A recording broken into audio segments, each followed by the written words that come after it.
राज्यात सध्या सुरू असलेल्या घोडे बाजारावरून मुंबई हायकोर्टाकडून कान उघडणी करण्यात आली आहे।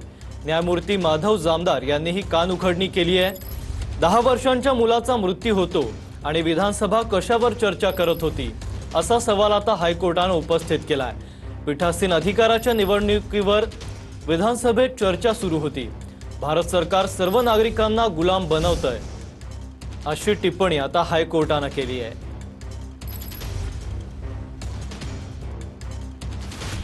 घोडे बाजारावरून मुंबई हायकोर्टाचे न्यायमूर्ती माधव जामदार यांनी सत्ताधाऱ्यांना झापलंय।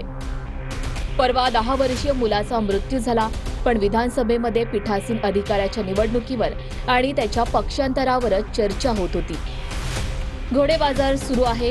हद्दपाराची कारवाई झालेल्या याचिकाकर्त्यानं पक्ष बदलावा, कारण वॉशिंग मशीन आहेच। एवढे सगळे पेपर लीक होत आहेत आणि जर लोकांनी आंदोलन केलं तर तुम्ही त्यांच्यावर केसेस टाकणार, हे सगळं काय सुरू आहे? भारत सरकार सर्व नागरिकांना गुलाम बनवतंय अशा घोषणा देण्याचा अधिकार नागरिकांना का नसावा? पोलीस हे मुख्यमंत्री आणि पंतप्रधानांचे सेवक नसून ते जनतेचे सेवक आहेत। HDPI पक्षाचे सईद अहमद अब्दुल चौधरी यांच्या हद्दपारीचा आदेश मुंबई हायकोर्टाकडून रद्द ठरवण्यात आलाय। याचिकाकर्त्यानं भाजप सरकार मुर्दाबाद, अमित शाह मुर्दाबाद अशा घोषणा दिल्याबद्दल हद्दपारीचे आदेश का काढले जात आहेत? केंद्र सरकार विरोधात घोषणाबाजी करणाऱ्यांवर हद्दपारीसारखी कारवाई करणाऱ्या मुंबई पोलिसांना सुद्धा हायकोर्टानं झापत दंड ठोठावलाय।